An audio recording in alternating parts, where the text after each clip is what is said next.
Parce qu'ils n'existaient pas. Chers patriotes, bonjour. Aujourd'hui, je reçois un invité connu dans la France entière et qui a marqué toute une génération. Avec cet invité, nous allons parler du wokisme dans sa globalité, notamment des lobbies LGBT qui viennent dans l'école de vos enfants. Nous allons parler d'écriture inclusive, nous allons parler de Disney, remplacer des personnages par d'autres. Enfin bref, on va parler du wokisme et pour cela, qui de mieux que Vincent McDoom.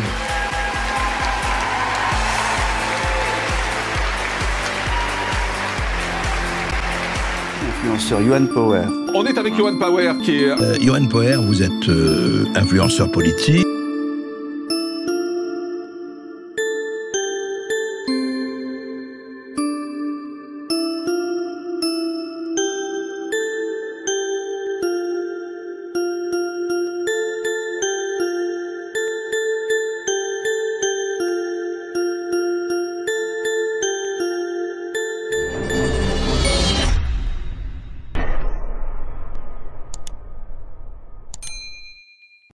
Quel honneur, Vincent, de vous recevoir chez moi pour cette interview. On est vraiment très honoré de le recevoir. On va parler de plein de choses. Alors, on vous présente plus, véritable star des années 2000 avec notamment La Ferme Célébrité, où tout le monde vous connaît. Il n'y a pas que ça. Il n'y a pas que ça. Styliste, mannequin, jet-setter, retour en image. Bon, mais je porte une jupe, c'est normal. Allez. Vincent McDoom. Non. Mais il y avait une bouteille. Non, attends, laisse-moi terminer. Il y avait une... Vincent McDoom est un personnage bien connu du monde de la mode et de la nuit. Qui? Monsieur derrière toi. Ça. Non. Il y a eu un monsieur qui était là en train de nettoyer la vitre. Pour moi, la naissance de notre amitié, Pascal et moi, c'était le rentrer dans la ferme. La première chose qu'on a fait, on l'a déshabillé aussi. Une pute. Qu'on mette des PD partout à la télé et on le montre ça 24 heures sur 24 heures. Moi, je suis désolé. En fait. Mais qu'est-ce que ton slip, il fait par terre, en fait? Sur la terrasse. Dites-nous où on est, comment s'appelle l'endroit? Mais elle boit la gosse ou pas? Puis de longues années ont suivi. Vous étiez dans l'ombre, où on se demandait où était... De l'ombre, c'est un bien grand mot. Oui, mais on se demandait où était Vincent McDoom, parce qu'on vous voyait C'était vraiment un choix. Un choix, on en parlera plus tard. Mais Vincent McDoom est de retour aujourd'hui, justement, avec un livre qui est déjà sorti il y a un mois, c'est ça ou... Oui, L'homme que je suis. C'est réédité, en fait. Parce que c'était édité chez Michel Lafon. Et maintenant, je gagnais le droit de mon livre. Et moi, je l'ai réédité parce que le public en demande plus de ce livre-là. So, j'ai réédité le livre que je suis en train de vendre. Et il y aura aussi une pièce de théâtre qui va sortir d'ici décembre-janvier, c'est ça, avec exactement. Avec Eric Collado. Improbable. Improbable, oui, parce que la pièce de théâtre s'appellera Improbable et c'est avec Eric Collado. Avec Eric Collado, tout à fait. Concernant le livre L'homme que je suis, tout est dans le titre, on en reparlera tout à l'heure. Vous racontez dans ce livre-là que vous avez justement vécu une homosexualité difficile dans votre enfance, où vous avez été hué à l'école, vous avez été un peu l'esclave à tout faire, vous avez été battu par votre famille et violé à l'âge de 12 ans. Comment vous regardiez ce petit Vincent McDoom quand il était jeune, avec ce regard d'adulte là aujourd'hui? Si vous voulez, mon regard, à l'époque, mon regard de gamin, peut-être je dirais que j'ai été une victime. Mais adulte, maintenant, je me vois beaucoup plus. Je vois tout ce que j'ai vécu et ce que je suis devenu maintenant comme une victoire quelque part. So, finalement, il faut toujours prendre sa souffrance et rediriger, tu vois, cette souffrance autrement pour que toi, tout soit une victoire. Mais pas parce que c'est une victoire pour le public, mais une victoire pour toi-même, parce que c'est toi qui vis avec toi-même. Eh bien, moi, je vis avec moi-même et je suis très content de ce que je suis. Et peut-être ce que j'ai vécu dans mon enfance m'aide mieux à avancer dans ma vie, m'aide mieux à comprendre, tu vois, ce qui se passe chez les autres enfants abusés ou les femmes abusées, mais aussi comprendre un peu mieux ce qui est en train de se passer dans la société actuelle. Quelque chose qui était, si vous voulez, un tabou pendant très longtemps. Et maintenant, on en parle, mais on n'en parle pas comme si c'est une tabou. On est en train d'essayer de normaliser, tu vois, cette chose-là. Et c'est une normalisation qui me choque, quelque part. C'est quelque chose que je dis, stop à cette normalisation, tout simplement. Alors, c'est très intéressant parce que justement, vous avez ouvert une brèche pour arriver sur le fameux sujet du wokisme. Première question, on met les pieds dans le plat. Est-ce que vous voulez qu'on vous dise il ou elle? Je trouve ça tellement vulgaire, de toute façon, comme question, parce que mon livre, il dit l'homme que je suis. Et tu es en train de poser la question, est-ce qu'on doit dire il ou elle? J'ai toujours dit, peu importe, sur tous les plateaux, depuis que j'ai eu une plateforme publique, j'ai toujours dit que je suis un garçon. Certes, mon enveloppe est assez féminin, mais je suis un homme. Il ne faut pas juger, tu vois, mon emballage parce que c'est un emballage qui est assez féminin. Je reste quand même un homme. Moi, je suis une personne qui pense qu'il y a deux genres. Il y a le masculin et le féminin. Et moi, je me trouve dans le genre masculin, pas dans le genre féminin, même si mon emballage peut prêter une certaine confusion. Ça ne vous dérange pas quand vous dise elle, par exemple? Si quelqu'un dans la rue vous dit vous êtes belle aujourd'hui, vous n'êtes pas être offusqué parce qu'on vous a dit que vous étiez belle? Bah non, pas du tout. Pour moi, c'est un compliment quelque part. Et non, j'ai jamais eu. Je plus des personnes qui disent madame. Et finalement, je trouve ça beaucoup plus drôle, beaucoup plus intéressant que tu corriges les gens et vous disent non, c'est monsieur. Et tu vois, les personnes sont un peu gênées, mais à la fois aussi ça ouvre la conversation, ça ouvre le débat. Et aussi quelque part, c'est une façon de militer et d'éduquer les gens. Et d'ailleurs, au début des années 2000, vous avez fait votre première apparition, c'était sur Paris Première, si je dis pas de bêtises, où vous étiez animateur, donc à cette époque-là. Speakerine. Oui, voilà, c'est ça. Et à cette époque-là, c'était une révolution parce que vous étiez quand même le premier homme noir à porter des talons devant des millions, je crois que ça faisait même 4 millions de téléspectateurs, si je dis pas de bêtises. Et justement, ça ouvre une brèche aussi parce qu'aujourd'hui, avec le wokisme, on ne peut plus dire le mot noir ou black. Est-ce que pour vous comprenez ça? Ou est-ce que vous faites partie justement de cette minorité qui se sent offusquée quand on désigne quelqu'un de black ou de noir? Quelque chose que j'arrive pas à comprendre. Il y a certaines évidences qu'on ne peut pas s'échapper. L'évidence, c'est je suis un homme noir. Pour moi, je suis désolé. Quelqu'un blanc va me jamais dire que je suis blanc. Tu vois? Les blancs sont tellement fiers de dire qu'ils sont blancs. Pourquoi je dois être offusqué parce qu'on dit que je suis noir? Le noir n'est pas quelque chose de négatif. Moi, je suis un homme noir. Et je suis un homme noir qui porte des talons. Où est le problème? Et Sabrina Azoulay, quand elle m'a casté pour être speakerine d'une genre différent, en fait, elle était assez ouverte. Elle, je pense, était quelqu'un de très avancé, quelqu'un qui pensait, c'est de la tolérance. Et elle a vu, elle a anticipé qu'est-ce qui allait se passer quand elle m'a mis à la télé. Je suis le premier et je reste quand même, le seul. Oui. Parce que peu importe qu'est-ce qui se passe, je resterai dans l'histoire de la télévision française, mais aussi dans la culture de communauté alphabet. Je suis conscient de ce que ça a fait pour éveiller la conscience et éduquer le public en général. Parce que quand tu marches dans la rue et les gens ne comprenaient pas, et maintenant les gens viennent vous voir et les gens vous disent « je vous trouve très jolie en robe », ça pour moi c'est un compliment. Quand les gens me disent « mais vous savez Monsieur McDo, je vous apprécie énormément », et je dis « mais pourquoi moi et pas un autre ?» Et les personnes vous disent « parce que vous n'êtes pas grimé, parce qu'en ce moment, il suffit tout ce coup des arbres et il y a des travelots qui tombent de partout ou des travestis qui tombent de partout. » Il y a quelque chose qui me choque, tu vois, parce qu'on dit la journée de fierté pour les gays. Pour moi, c'est quelque chose qui me choque immensément, en fait. Parce que fier de quoi? En fait, les hétérosexuels ne sont pas fiers d'être hétéros. Et il n'y a pas une fierté hétérosexuelle, une journée de fierté homosexuelle. Moi, je suis le genre de personne qui pense que oui, certes, la communauté alphabet a fait beaucoup de progrès. La communauté alphabet, on a fait beaucoup pour l'acceptation. J'en fais partie de ces personnes qui ont fait beaucoup pour cette acceptation. Mais je suis le genre de personne qui n'impose rien à personne.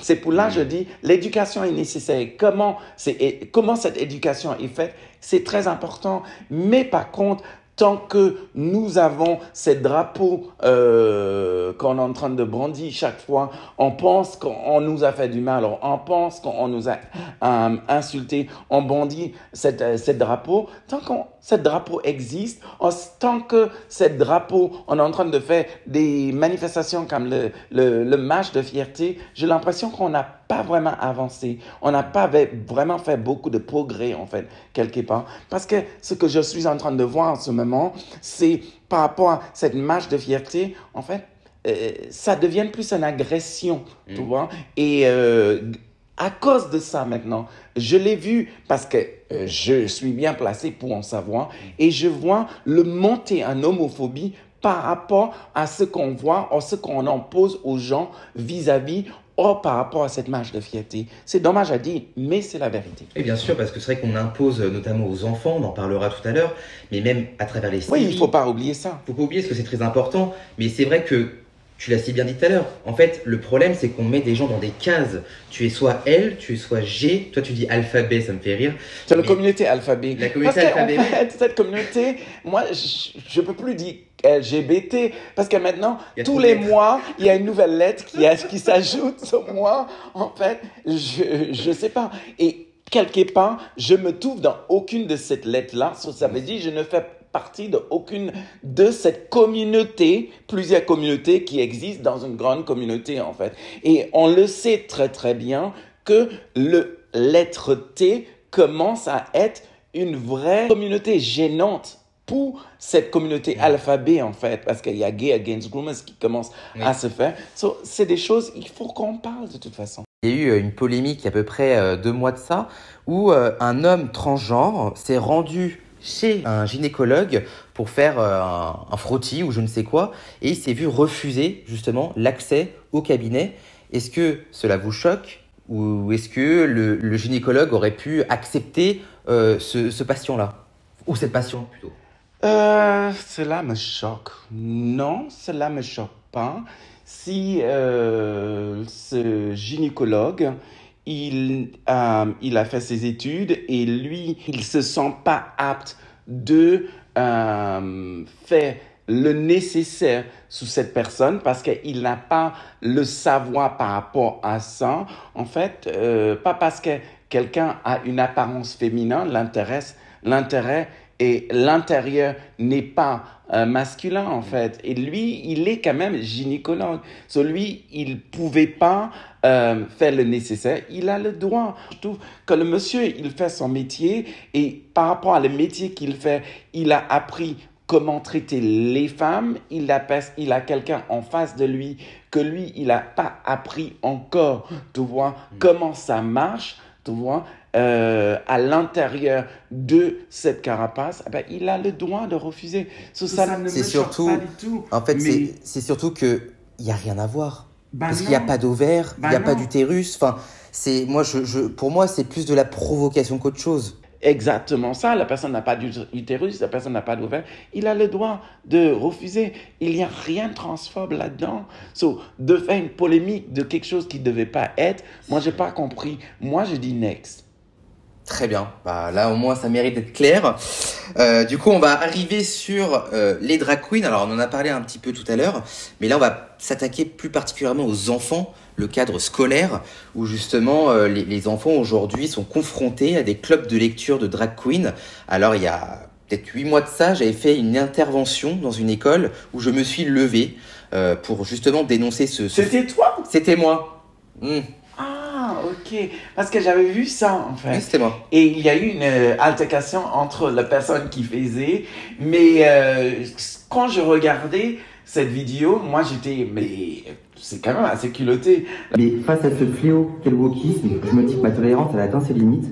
Je me dis, ces pauvres enfants, ils vont être complètement instables psychologiquement. Et vous, parents, vous êtes complices de cela. Moi, je vois les réactions, les enfants, ils sont même pas concentrés. Ils sont en train de partir, ou ils pleurent, ou ils parlent. Ils n'écoutent même pas l'histoire. La personne dit, je suis homosexuel, mais je suis contre ça. Et la personne disait, mais regarde les enfants, ils se concentrent même pas de ce que vous êtes en train de dire. Le gamin, il est beaucoup plus confus. On n'arrive pas à garder non plus l'intention de le gamin suffisamment longtemps. Sauf qu'ils ont que 3 ans. Oui, ils sont des bébés. Mais c'est bizarre, je dois y aller dans la même direction que toi. C'est quelque chose que je trouve vraiment dérangeant, quelque part. Le place dans Drag Queen, ce n'est pas dans une école. Et je sais que je vais avoir beaucoup de gens qui disent que moi, je suis transphobe pour des choses, c'est de la transphobie. Mais ça n'a rien à voir. Comment moi, je peux être qui je suis et être transphobe. C'est tout simplement, c'est de vécu. Là, la chose, c'est si un enfant, quand tu le ramènes, quand tu l'envoies à l'école, c'est pour qu'il apprenne, en fait. Il apprend à parler déjà mieux le français, parce qu'avec les réseaux sociaux, quand tu vois, la langue française n'est pas la mienne, je n'ai pas la verbe, peut-être, je suis pas en train d'utiliser les bons mots ou le bon terme, mais quand même, je sais ce que je veux dire. Si je devais faire cette interview en anglais, je saurais très bien ce que je veux dire, mais quand même, pour moi, la place d'une travestie ou la place d'une drag queen n'est pas dans l'école. Il y a une place pour tout, en fait. Et la place d'un travesti, c'est dans son travail, qui est le boîte de nuit, dans les bars pour adultes, des choses comme ça.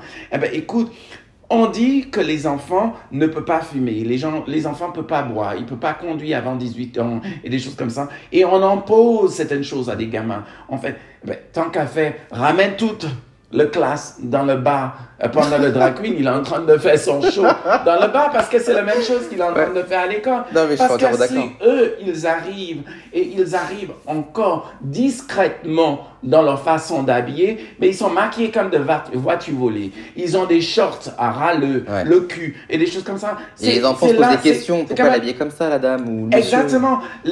C'est bien que les enfants posent des questions, mais par contre, il ne faut pas non plus imposer une sexualité ou imposer ce genre de choses-là. Laisse-leur le temps de grandir, de comprendre et après faire cette choix. C'est une choix en fait. Il ne faut pas l'imposer. C'est la même façon que moi, on est en train de dire maintenant, un gamin, il a le droit quand même de jouer, de se poser des questions par rapport à sa sexualité. Mais par contre, il a entre le préadolescent et l'adolescent pour décider quelle sexualité qu'il va choisir. Parce qu'entre préadolescent et adolescent, il expérimente, tu vois. Exactement. Et maintenant, on est en train d'occulter toute cette phase de la vie de le gamin, en fait. Et le gamin, il n'a jamais utilisé son sexe, pénis, ou sa petite...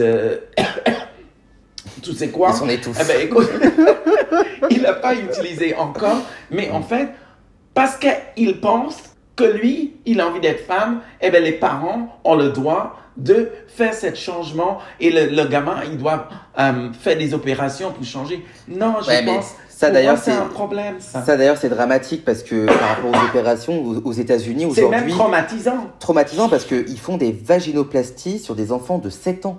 Mais le gamin, il a pas le corps, son corps ne s'y prête pas à ça, il n'est pas encore formé, il n'a pas encore décidé, il n'a pas encore eu l'expérience pour décider comment, à quel moment et où il a envie d'y aller. Moi, je trouve ça inadmissible qu'on impose ça. Sur moi, ce que je trouve, et j'espère, tu vois, ce n'est pas une espèce d'effet de mode parce qu'on voit de personnalités à la Charlize Theron, à la, comment elle s'appelle, Dwayne, je ne sais pas, Dwayne, mais tous ces parents qui ont des enfants comme Megan Fox et qui est en train de habiller le gamin en toutou. Moi, je suis désolé. Tu vois, c'est dur et quelque part, c'est traumatisant pour un gamin et je trouve ça quand même une forme d'abus sous un enfant, mais personne ne le dit. Mais c'est un abus qui rentre dans la normalité parce qu'elle a voulu avoir une fille, elle habille le garçon en fille. Non, moi je suis désolé. Ça les rend complètement instables psychologiquement. Donc en fait, quand ils vont grandir... c'est tellement bien dit. Ça leur rend instable. Tu vois? Parce que moi, c'est moi qui ai choisi de vouloir, mais à un certain âge, en fait. C'est moi qui ai choisi. Moi, pourquoi c'est les politiques qui choisit pour les enfants? Pourquoi c'est les parents qui choisissent? Moi, je trouve que eux, ils ont le droit. Ils peuvent te dire oui, tu peux leur diriger, mais tu leur diriger et tu leur fais attendre quand ils ont l'âge d'adulte pour mieux comprendre et ils ont fait toute cette expérience nécessaire pour pouvoir dire, OK, à ce moment-là, on peut le faire. Parce que moi, justement, quand j'ai infiltré ce club de lecture-là, bon, tu as vu la vidéo, où en fait, les enfants étaient dans l'incompréhension totale. Donc, c'est-à-dire que la drag queen disait, alors, un homme et une femme n'existent pas. Donc, forcément, quand tu as 3 ans... Comment tu peux dire ça à des gamins? Parce que le gamin, quand il est sorti de l'hôpital, quand la mère donne naissance, la première chose qu'on vient de dire, it's a boy. It's a girl. C'est un garçon, c'est une fille. Moi, je suis désolé. Depuis le gamin, il commence à comprendre. On lui dit, eh ben, écoute, tu as un zizi, tu es un garçon. Tu as une petite, je ne sais pas quoi là, tu es une fille. Et soudainement, il y a une personne qui est grimée en femme, arrive, tu vois, et la personne est en train de dire, eh ben, écoute, la femme n'existe pas, l'homme n'existe pas. Eh ben, écoute, forcément, ça a des effets désastreux sur les gamins, en fait. Et ça peut le traumatiser, les gamins. C'est pour ça que je dis, moi, j'étais assez choqué aussi. Quelque chose qui m'a beaucoup choqué, c'est, j'ai lu dans la presse en Allemagne où, dans la crèche, maintenant, on met une salle à part où les enfants peuvent aller jouer ou expérimenter. Ce sont des enfants. C'est en Allemagne, il me semble. C'est en Allemagne, ouais, oui. Ce sont des enfants, en fait. C'est des enfants. Où ils peuvent expérimenter le corps, le toucher de l'autre, mais c'est en maternelle. Enfin, c'est quand même... là, pour moi, on rentre... Je vais pas le dire ce que c'est. Moi, je trouve ça pervers, je trouve ça limite la pédophilie. En fait, c'est la pédophilie. Il faut appeler un chat un chat. C'est quelque part la pédophilie. Parce que tu sais quoi? En fait, c'est les adultes qui s'excitent là-dessus. Bien sûr. C'est pas les gamins. Parce que les gamins... Ils n'ont pas la notion de la sexualité. Non, ils n'ont aucune notion de la sexualité. Parce que quelqu'un m'a dit une fois, après une interview que je fais pour le peuple, on me dit, oui, on a fait toute une pataquès. Lui, il dit la sexualité de l'enfant. Mais excusez-moi, certes, un enfant n'a pas de sexe. La sexualité de l'enfant n'existe pas. Mais c'est vous qui êtes en train de, vous les adultes, qui êtes en train de sexualiser les gamins.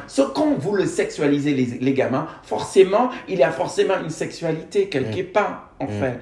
Pour moi, le problème, c'est, moi, de toute façon, mon avis, je n'impose à personne, tu vois, ce que je pense, c'est moi qui en pensais, et je parle par rapport à mon vécu, à moi. Et en fait, moi, je suis assez content de savoir que je ne suis pas la seule personne qui pense comme ça. Et pour moi, de sexualiser un enfant si tôt, c'est une forme d'abus, en fait. Et tout ça, c'est parce qu'il y a quelque chose que nous, on ne voit pas, mais il faut aller chercher plus loin. Il y a une chose que je pense, et ça me peut-être, c'est moi qui pense ça, mais on est en train d'accaparer, tu vois, cette communauté LGBT. On est en train de faire, on est en train de manipuler, tu vois, la communauté T dans la communauté alphabet. Et maintenant, toutes ces choses-là, il y a une raison. Et cette raison, il est plus grand, ou peut-être on ne comprend pas encore. Mais quelque part, j'ai l'impression, c'est une façon de normaliser la pédophilie. Ça, tout simplement parce que la pédophilie, si on doit aller dans l'organigramme des personnes qui sont haut placées, en fait, beaucoup de gens savent que cette personne-là a eu des parce que c'est vrai qu'on n'a pas assez de recul aujourd'hui sur justement l'effet dévastateur que ça va avoir sur les enfants. Parce que moi, j'aimerais préciser quelque chose, c'est que aujourd'hui, il y a des enfants, par exemple, qui ne savent pas écrire, même lire.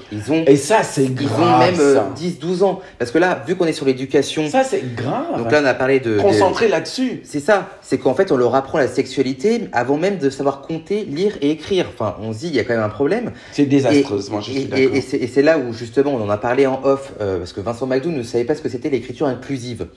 Et donc, je lui ai expliqué, et il était scandalisé, c'est qu'en fait, on ne peut plus dire il ou elle, il faut dire yel. Si je veux dire tu es beau, tu es belle, je ne peux pas, il faut dire yel et bello.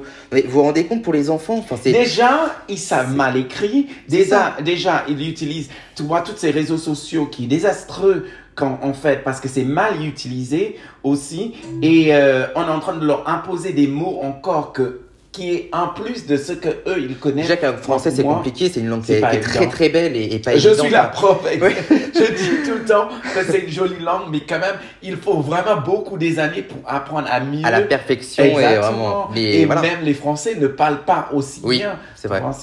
Mais c'est vrai que voilà, les enfants, forcément, quand on leur apprend à lire et écrire, c'est pas évident. Quand tu es en CP, CE1, t'apprends. Mais si en plus on t'apprend des nouveaux mots, qu'on te dit qu'un homme et une femme n'existent pas, qu'un garçon peut tomber enceint. Je l'ai déjà entendu plusieurs fois. Là, c'est le plus. Non mais voilà, non, un garçon ne peut pas tomber enceint. Il n'a pas des ovaires, il n'a pas. Il n'a pas l'appareil reproductif.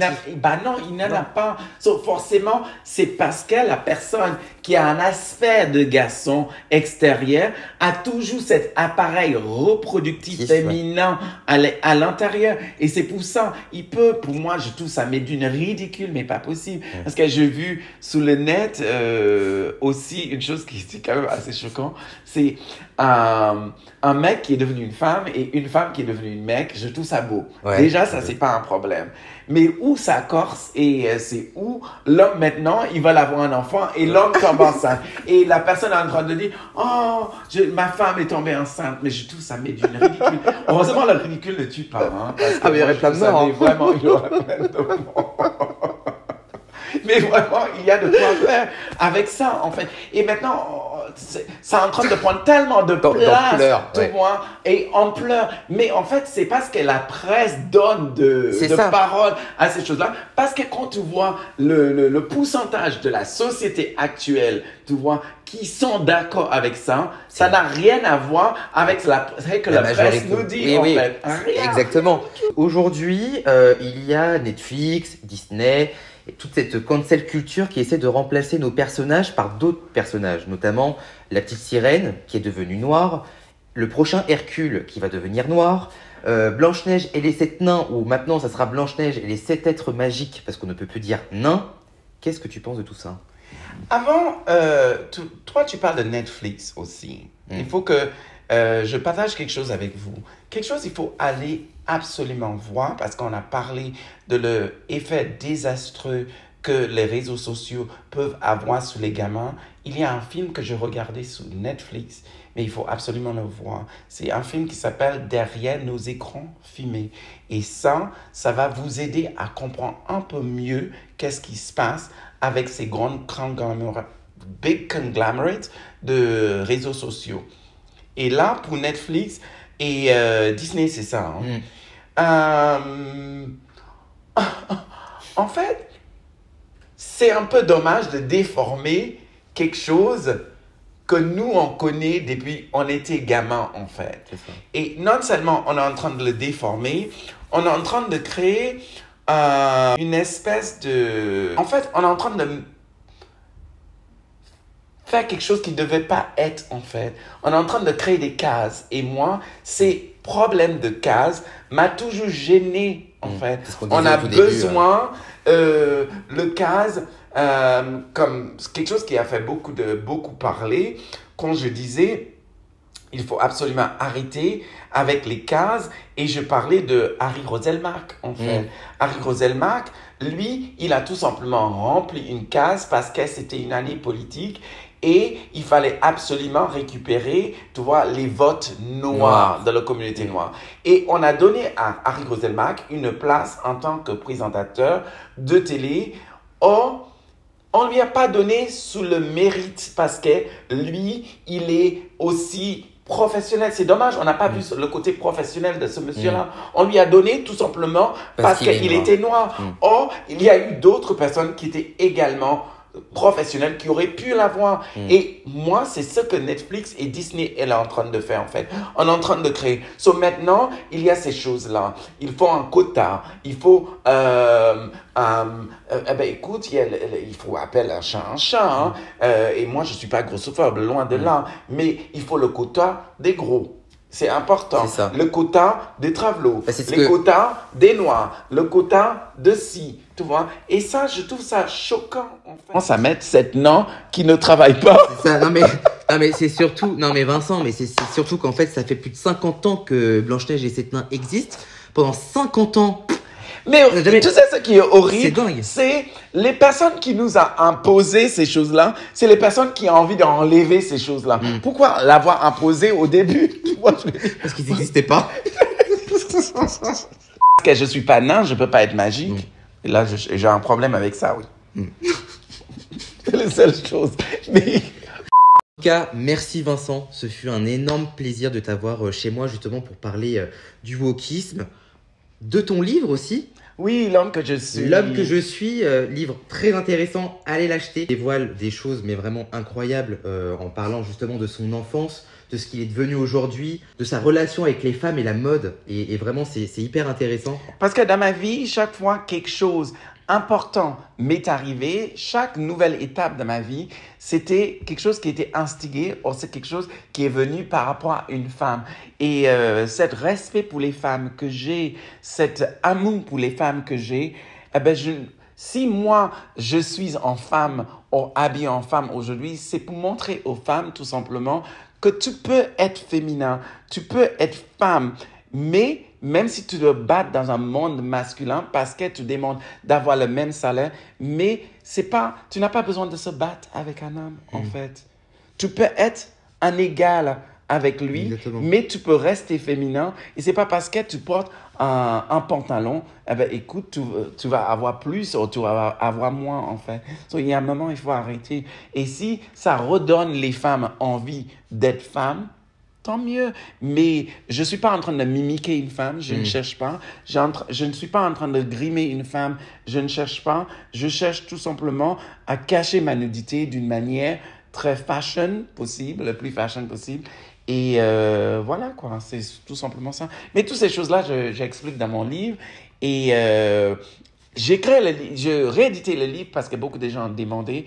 Et bientôt, je vais partir sur la route avec la dédicace. Non, je peux le faire parce que je suis ouvert à ça aussi, avec la pièce de théâtre. Ah oui. Mais les gens demandent, tu vois, de dédicacer le livre après la pièce de théâtre. C'est une raison de pièce plus, de théâtre à retrouver en décembre, janvier, c'est ça? Décembre, janvier. C'est improbable. Oui, avec le incontournable, le talentueux et le magnifique Eric Collado. Voilà. Bon, en tout cas, merci beaucoup d'avoir regardé cette vidéo. N'hésitez pas à vous abonner sur ma chaîne YouTube et d'activer la cloche de notification. Je vous fais de gros bisous. Bye. Le kiss. Je porte une jupe, c'est normal. Allez. Oh, I cannot do this. Vincent McDoom. Mais il y avait une bouteille. Non, attends, laisse-moi terminer. Désolé, tu es transsexuel. Donc pourquoi je ne peux pas dire transsexuel? Oh là là, il ne faut pas le dire, Vincent. Mais pourquoi on ne peut pas le dire?